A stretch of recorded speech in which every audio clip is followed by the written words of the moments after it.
Morning, February 1st, out at Park Circle, starting on a different hole, but it's all good. Just finished up numbers 5, 6, and 7. Some interesting points to look at there.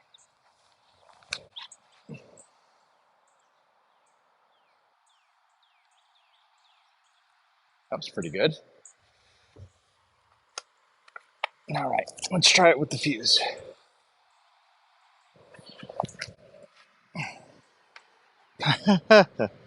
In Numbers 5, God has Moses put out all who are unclean in the camp. He provides guidance for those who are struggling, considering that their wives might have cheated on them, and how to test for that. In 6, he gives instructions for the Nazirite.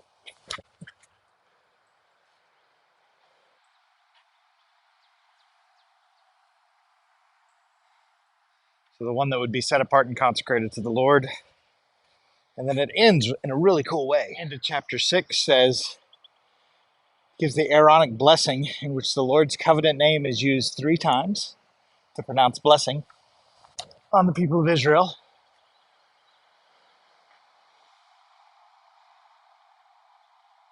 If a throwing nose up, that ain't bad.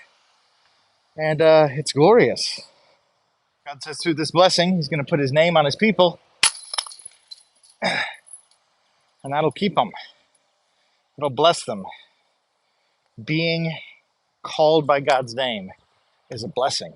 The top of chapter 7 revisits the 3 tribes of Levi and shows that there's a provision for 2 of the tribes for oxen and wagon to carry the tabernacle.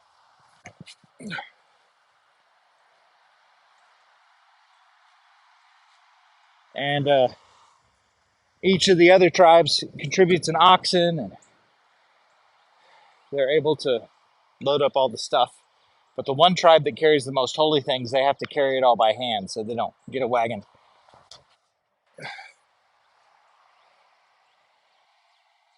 So none of those are ace runs. And once they provided for a way to move the tabernacle, it's been consecrated. Each of the 12 tribes brings forward offerings presented by their chief. Oh, that's not it. So number 7 starts to feel a little repetitive, as each of the chiefs provides exactly the same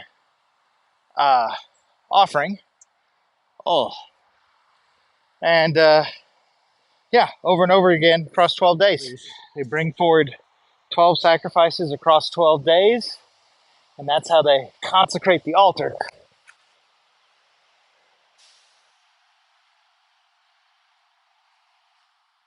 Let's see how the fuse will do.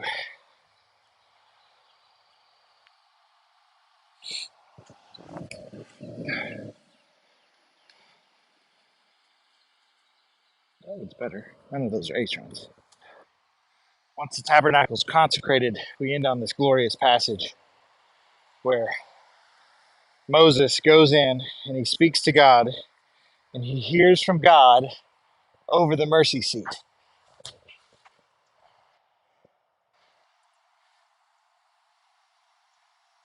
Deep within the tabernacle, you have the Ark of the Covenant with the testimony, the law. On top of it's a lid that has this mercy seat with 2 cherubim, an open space.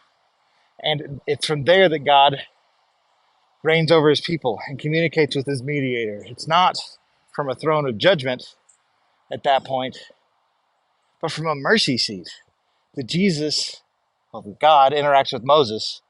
It's just this point pointing to Jesus, who interacts with us by mercy. So rejoice in that. Go read Numbers. Lean into the repetitiveness. Know that God cares about his people and is eager to interact with us from a place of mercy.